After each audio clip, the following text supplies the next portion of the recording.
Muy bien, buenas noches a todos, saludos a los que nos están siguiendo también por la transmisión. Vamos a abrir la Biblia ahí en la carta de Judas.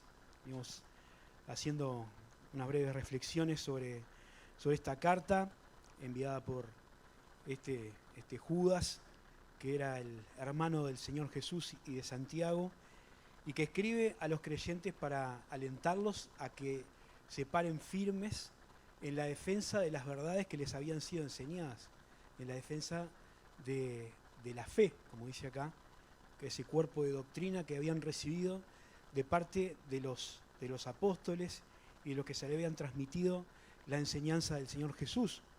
Y es una carta enfocada a advertir a los creyentes sobre los peligros que estaban amenazando la iglesia de ese tiempo por personas, ¿no?, que se introducían en las congregaciones para tratar de introducir herejías, falsa enseñanza, para aprovecharse de los creyentes, etc.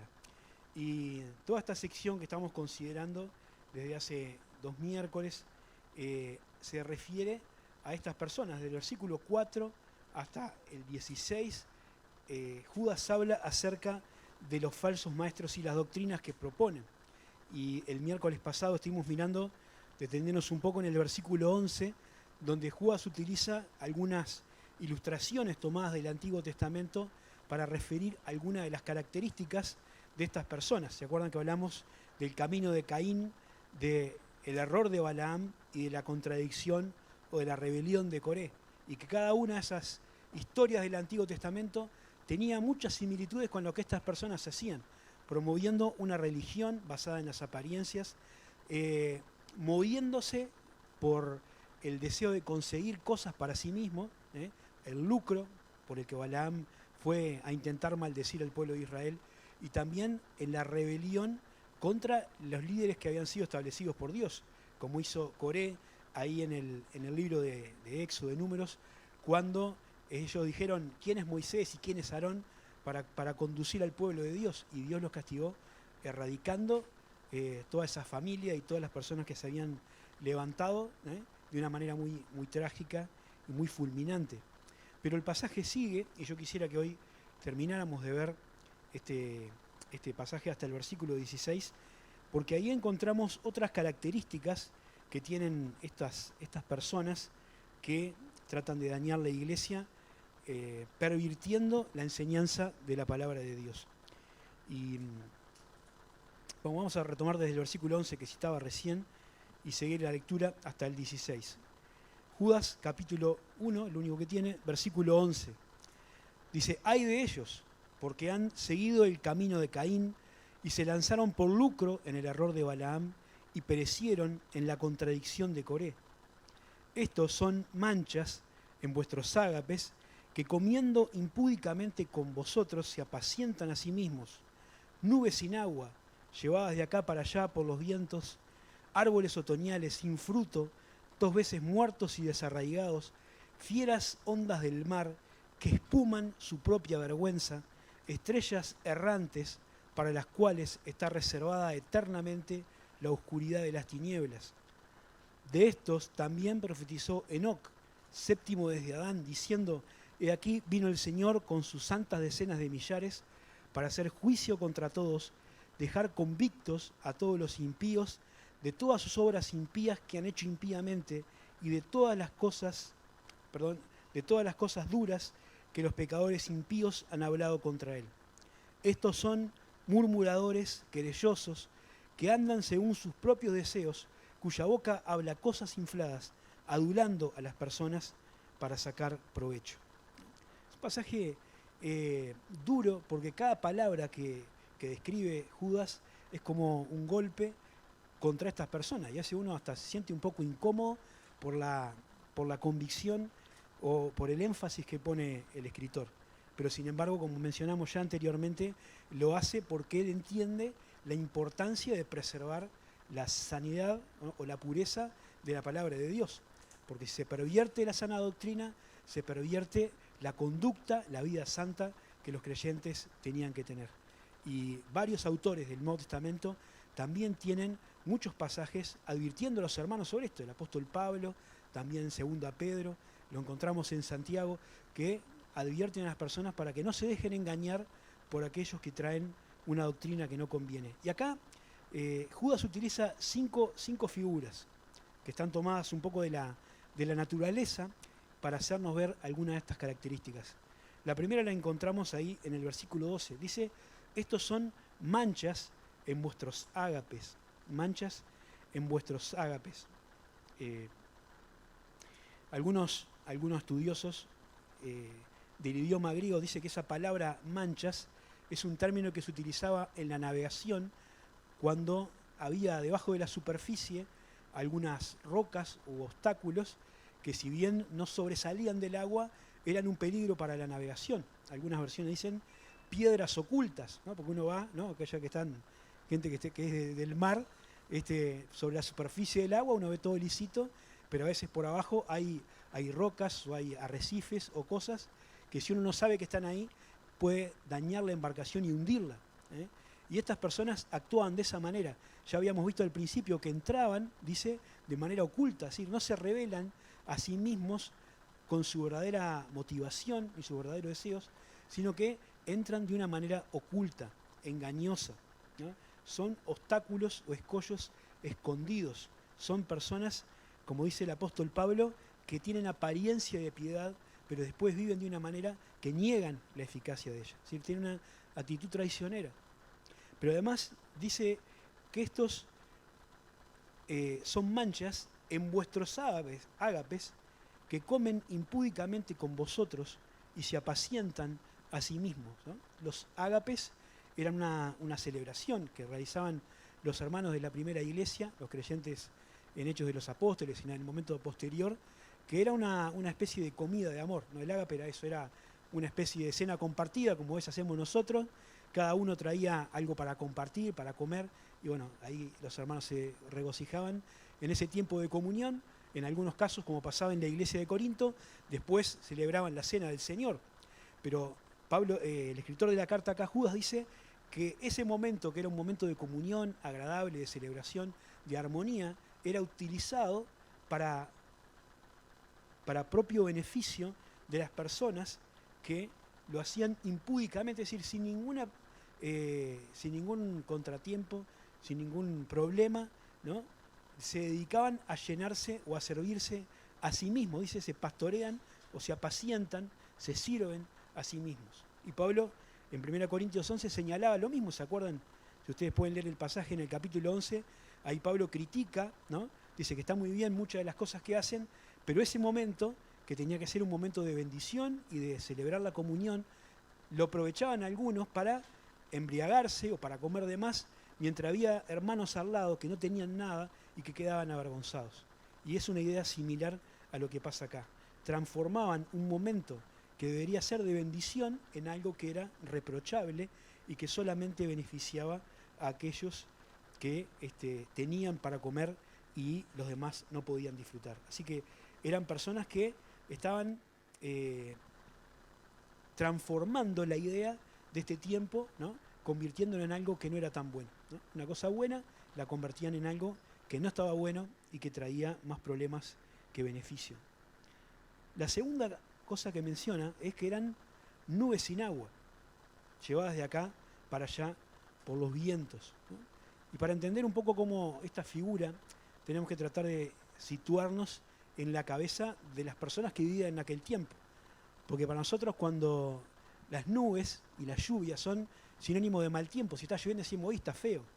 Pero las personas que vivían en ese tiempo, ¿no?, dependían de la lluvia para comer. La lluvia era literalmente sinónimo de vida y de bendición. Y si ustedes leen pasajes del Antiguo Testamento, cuando Dios habla de las bendiciones que le va a dar a su pueblo en la nueva tierra, les habla de la lluvia temprana y la tardía. Es decir, la lluvia en los momentos necesarios para que la cosecha crezca y florezca, ¿eh? La lluvia temprana era la lluvia necesaria en el tiempo de la siembra para ablandar la tierra y para que la semilla empiece a germinar. Y después había una lluvia tardía sobre el tiempo de la cosecha, que era la que ayudaba a que el fruto llegara a su maduración plena para ser cosechado, ¿no? La lluvia era sinónimo de bendición. Y cuando veían las nubes decían, bueno, por fin ahí va a llover, ¿no? Hace poco tuvimos tiempo de sequía y cuando veíamos una nube en el cielo decíamos, ojalá Dios quiera que llueva. Ahora ya nos olvidamos. Pero ahora se pasa para el otro lado.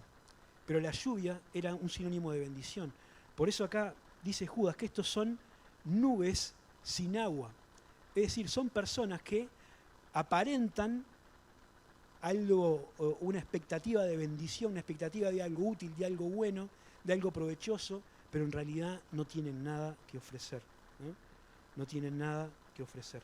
Eran personas que solamente aparentaban promesas de bendición que después no se veían satisfechas. Como dice el refrán, mucho ruido y pocas nueces. Así que no solamente eran peligros ocultos, sino que eran promesas de bendición que nunca se cumplían. Pero otra cosa, dice después, que eran árboles sin fruto, árboles otoñales sin fruto, ¿no? Y esa referencia al árbol otoñal es porque era el tiempo en el que muchos de los frutos en aquellas zonas se cosechaban. Así que el árbol, que en ese tiempo debería estar cargado de fruto, no tenía nada.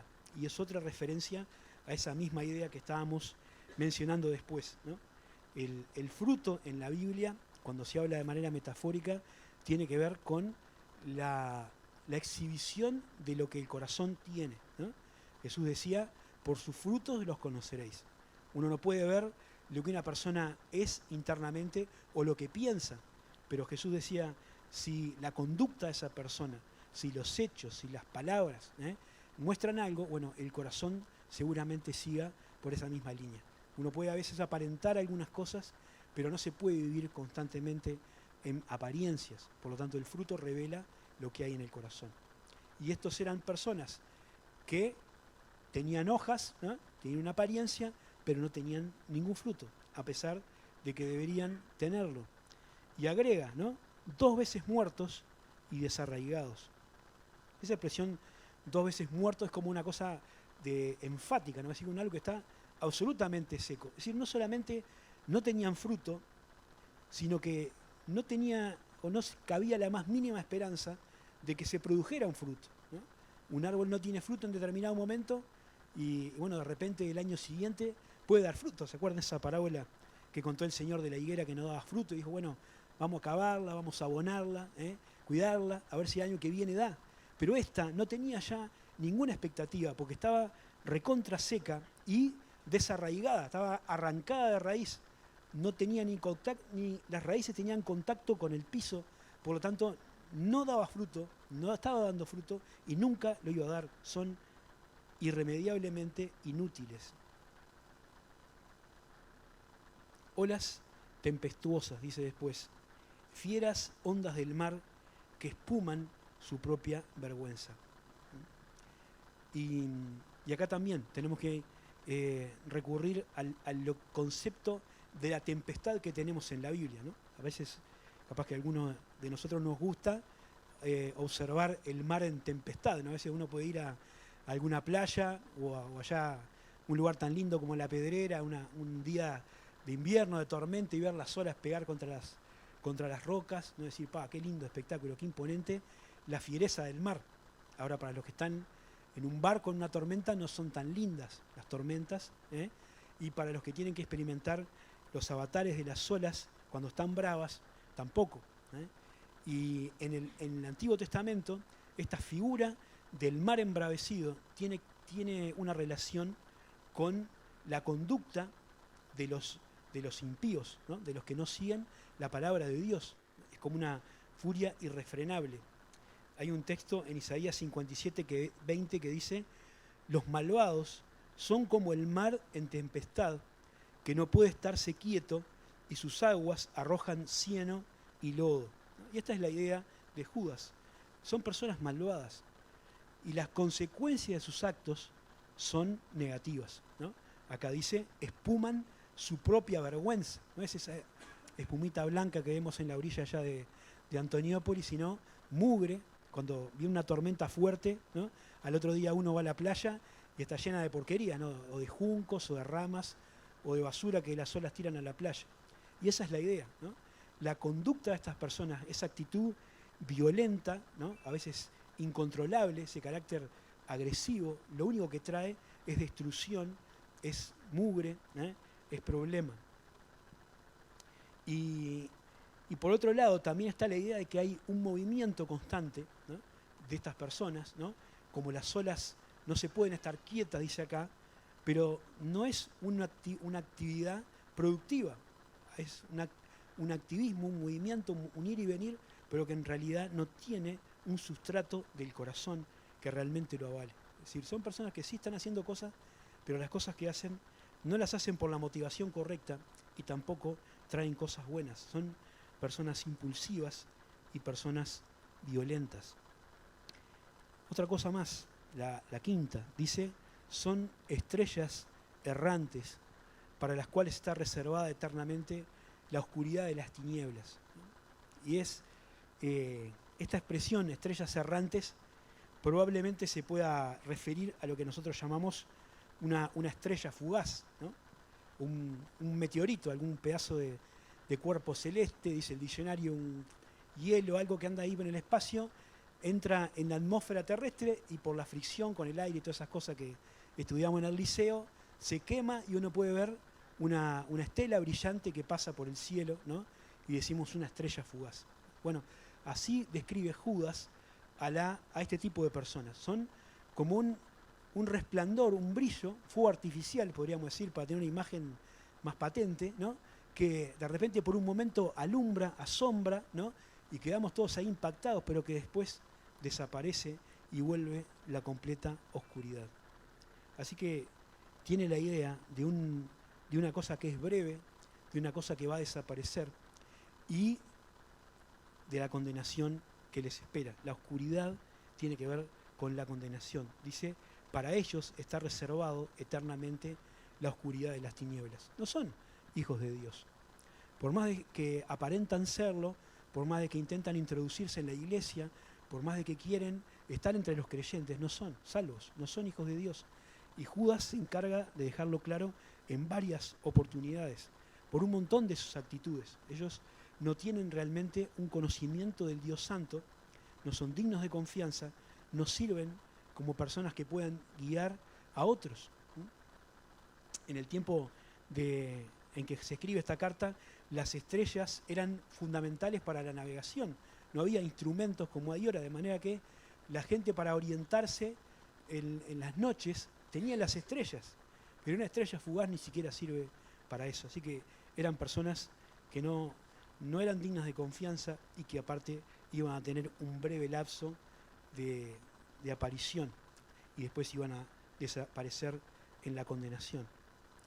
Y dice el versículo 14 que esta condenación está profetizada por Enoc. Dice, de esto también profetizó Enoc, séptimo desde Adán, diciendo, he aquí, vino el Señor con sus decenas de millares para hacer juicio contra todos ellos, ¿no? Habla de la condenación de estas personas y menciona la profecía de Enoc. Ahora sí, ustedes pueden recordar que este es un personaje bíblico, como dice acá, que está mencionado en el libro del Génesis, en el capítulo 5. Este es el séptimo, como dice Judas, séptimo desde Adán, es el padre de Matusalén y tiene la característica singular de ser una de las personas que quebrantó la regla que está establecida para todos los hombres, ¿no? Saben que dice Hebreos que está establecido para los hombres que mueran una sola vez. Pero Enoc no pasó por la experiencia de la muerte. Fue llevado, traspuesto, dice en el libro de Hebreos, por Dios, porque era un hombre que caminaba con Dios. Y tal era esa cercanía con el Creador que el Señor le permitió no ver muerte. Fue llevado directamente a la presencia del Señor, como también Elías, ¿se acuerdan de ese pasaje? Llevado en un carro de fuego. Ahora, en ese pasaje de Génesis 5, la Escritura no dice nada de ninguna profecía de Enoc. Sin embargo, el pasaje acá nos revela que hay algunas cosas que seguramente se transmitían de manera oral que tenían que ver con estas expresiones de juicio sobre las personas que traían falsas enseñanzas. Y a veces este tipo de cosas, ¿no?, medias esotéricas, llaman mucho la atención de algunas personas, ¿no? Dice, a ver, ¿qué dirá el libro de Enoc? Queremos saber qué dijo Enoc, ¿no? Pero hay que tener cuidado con esas cosas, ¿no? Porque el libro de Enoc no pertenece a los escritos que se consideran inspirados por el Señor, ¿no? Y el hecho de que Judas cite acá una porción de esa tradición oral que seguramente después fue recopilada por alguien más, Enoc no la escribió, no quiere decir que todo lo que Enoc dice, lo que dice ese libro de Enoc, sea verdadero. El apóstol Pablo cita también a algunos autores de su época, algunos filósofos o escritores, ¿no?, que eran personas paganas que ni siquiera conocían a Dios, pero el apóstol Pablo la cita y lo que él dice queda como parte del texto inspirado, y es inspirado por Dios. Pero eso no quiere decir que todo lo que dijo aquel fulano sea algo que hay que tener como palabra de Dios, es una categoría diferente, ¿no? Los libros que conocemos como libros apócrifos, ¿no?, son libros interesantes desde el punto de vista histórico para conocer el contexto bíblico, la cultura y algunas cosas, pero no son libros inspirados por Dios, no son la palabra inerrante de Dios, que esto tema que hemos hablado en otras oportunidades. Por lo tanto, uno puede leer eso porque es interesante, es un libro del tiempo bíblico y podemos aprender algunas cosas de ahí, pero no podemos ponerlo a la altura de las Escrituras. Esto lo digo medio entre paréntesis porque se menciona acá, ¿no? Lo que Enoc dijo, ¿no?, esa profecía sí es inspirada porque Judas al escribirla, ¿no?, y formar parte del canon sagrado, tiene ese carácter. Y Enoc ya había predicho en su tiempo un juicio sobre los impíos, ¿no? ¿Vieron el énfasis que hay sobre la impiedad? 4 veces menciona una palabra que tiene que ver con la impiedad. Los impíos, las obras impías que hacen impíamente, y después dice los pecadores impíos que han hablado contra él. Y esto tiene que ver la impiedad con esa actitud que se opone a Dios, ¿no? La impiedad tiene que ver con las personas que están en contra de Dios, que no hacen caso a lo que Él dice. Y termina el remate. Estos son, ¿no?, los que van a ser condenados y que tienen todas esas características, son murmuradores, querellosos, andan según sus propios deseos, su boca habla cosas infladas, adulando a las personas para sacar provecho, ¿no? Y ahí, en primer lugar, tenemos que notar que son todas cosas que tienen que ver con la lengua, ¿no? Toda esta parte final, estos 2 versículos, o este versículo final, el versículo 16, habla de pecados que tienen que ver con lo que decimos, ¿eh? Ya habló un poco acerca de su conducta, de su carácter, ¿no?, de lo que hay en su corazón, pero ahora también habla acerca de lo que dicen. Dice Santiago, el hermano de Judas, dice Santiago, la lengua es un miembro pequeño, pero qué daño puede hacer. Cuán grande bosque enciende un pequeño fuego. Y acá hay algunas cosas que a veces podemos hacer con la lengua y que traen destrucción. Acá está hablando de los falsos maestros, pero podemos pensar en nuestras propias actitudes y en nuestras propias palabras. La murmuración dice que es una conversación en perjuicio de un ausente. Es decir, cuando 2 personas hablan mal de alguien que no está, ¿no? Y también por el sentido de la palabra, la etimología, como le dicen, hace referencia a hablar bajo, ¿no? Es como un ruido, como de un arroyo la idea, ¿no? No es palabras que se hablan en voz alta que otros puedan escuchar y contrastar, no, es una cosa que se dice en voz baja, a escondidas, tratando de hacer daño a una persona que ni siquiera está ahí para defenderse. La murmuración. La murmuración está muy relacionada con la queja contra Dios y contra los líderes. Ahora estoy leyendo el libro de Éxodo y de Números, y cuántas veces encontramos la expresión el pueblo murmuró contra Dios, contra Moisés y contra Aarón. Hablaban entre ellos, hablaban en voz baja, criticando a lo que estaban haciendo, criticando lo que faltaba, quejándose de todo un poco. Es una actitud pecaminosa, es una actitud que la Biblia nos manda no tener, ¿no? No ser murmuradores, sino que nuestras palabras lo que nosotros digamos sea una palabra siempre hablada con gracia, sazonada con sal, y que busque edificar y bendecir a las personas que están alrededor. Que no seamos nosotros murmuradores. A veces una manera muy fácil de murmurar, que no necesita ni siquiera la voz audible, son los aparatitos, ¿no? Las redes sociales, los mensajes de WhatsApp. Y ahí no necesitamos estar uno al lado del otro para murmurar, y podemos utilizar esos medios que son tan buenos para algunas cosas, para lo que no conviene. Cuidado con la murmuración. En segundo lugar, dice acá, son querellosos, ¿no? Querellosos es peleadores. Es sinónimos de la palabra querella, queja, discordia o pelea, ¿no? Es una actitud pendenciera, ¿no? de ir siempre a pelearse con otra persona, a confrontar. Son personas que están desconformes con todo y que no se callan. Y yo cuando estaba pensando en esto, digo, ¿cómo una cosa que es mala, ¿no? se transforma en algo que esta sociedad parece constituir en una virtud? Porque mucha gente se jacta de decir, yo no me callo, ¿no? Como si fuera bueno estar quejándose y estar confrontando siempre con todo el mundo. Tenemos que cuidarnos de esas cosas que están tan enraizadas en nuestro propio corazón y tratar de buscar la paz con todos, dice la Escritura. La paz o ser pacificadores es una característica de los hijos de Dios, decía Jesús. Después dice que hablan cosas infladas, ¿no? Y es una característica que todos los autores del Nuevo Testamento reflejan de los falsos maestros, las palabras grandilocuentes, ¿no? Todas esas cosas maravillosas que enseñan a gente a las que todo les sale bien, que siempre están contando todas cosas ganadas, que siempre saben qué hacer en el momento oportuno, ¿no? Y tienen la respuesta para todas las preguntas.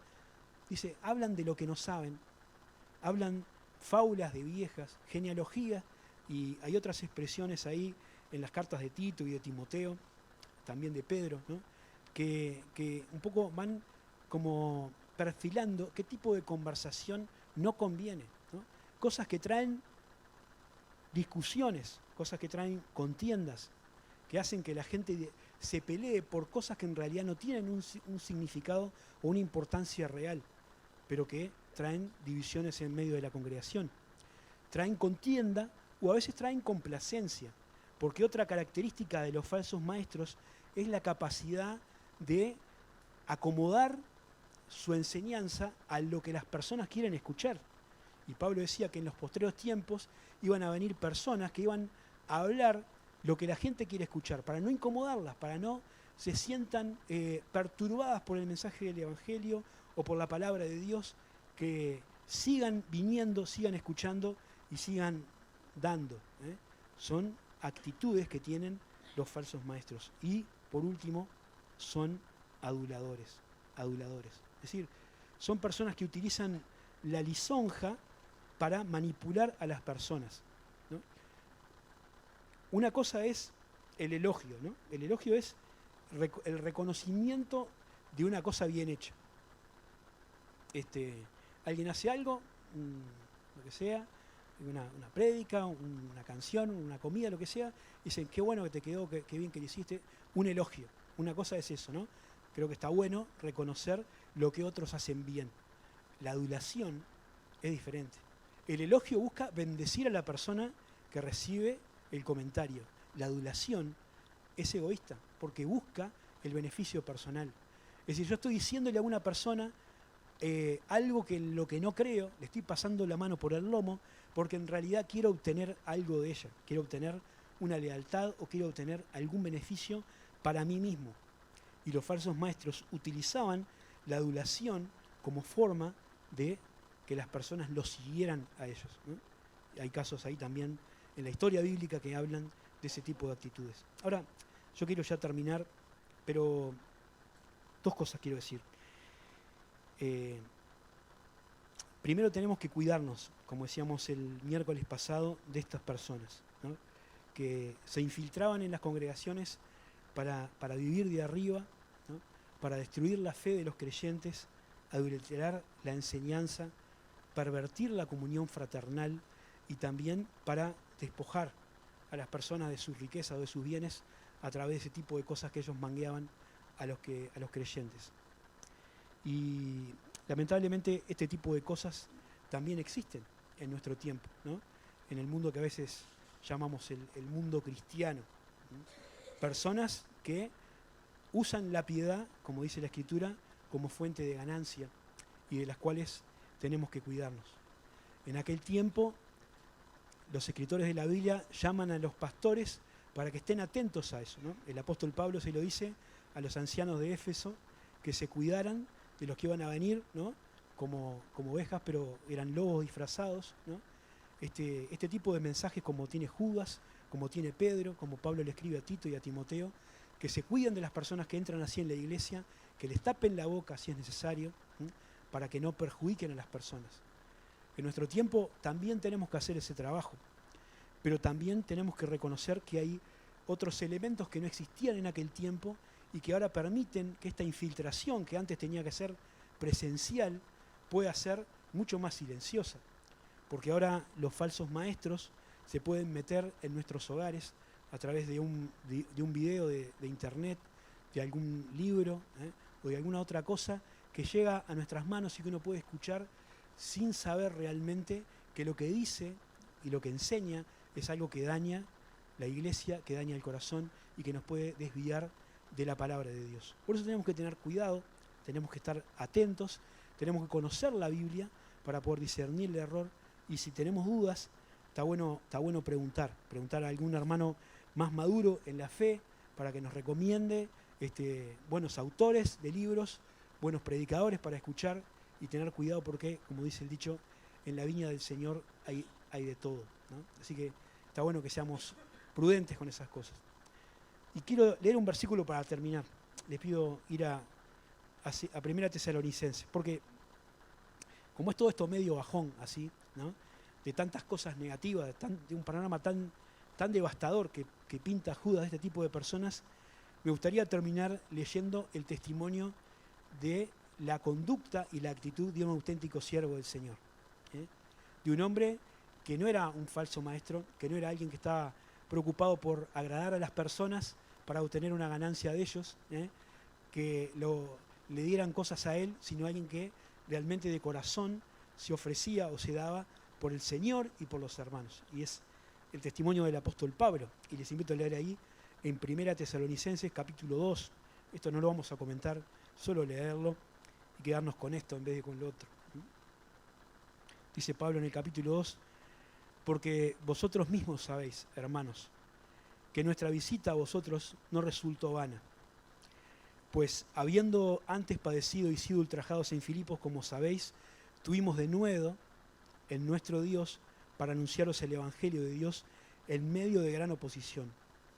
Porque nuestra exhortación no procedió de error ni de impureza, ni fue por engaño, sino que según fuimos aprobados por Dios para que se nos confiase el Evangelio, así hablamos, no para agradar a los hombres, sino a Dios que prueba nuestros corazones. Porque nunca usamos de palabras lisonjeras, como sabéis, ni encubrimos avaricia. Dios es testigo. Ni buscamos gloria de los hombres, ni de vosotros ni de otros, aunque podríamos seros carga como apóstoles de Cristo. Antes fuimos tiernos entre vosotros como la nodriza que cuida con ternura a sus propios hijos. Tan grande es nuestro afecto por vosotros, que hubiéramos querido entregaros no solo el Evangelio de Dios, sino también nuestras propias vidas, porque habéis llegado a sernos muy queridos. Porque os acordáis, hermanos, de nuestro trabajo y fatiga, y cómo trabajando de noche y de día para no ser gravosos a ninguno de vosotros, os predicábamos el Evangelio de Dios. Vosotros sois testigos, y Dios también, de cuán santa, justa e irreprensiblemente nos comportamos con vosotros los creyentes, así como también sabéis de qué modo, como el Padre a sus hijos, exhortábamos y consolábamos a cada uno y os encargábamos que fueseis dignos de Dios que os llamó a su reino y gloria, ¿no? Y que el Señor nos permita a nosotros ser así, como era Pablo, y evitar a los falsos maestros, cuidarnos de ellos y cuidarnos de parecernos, aunque sea a ellos.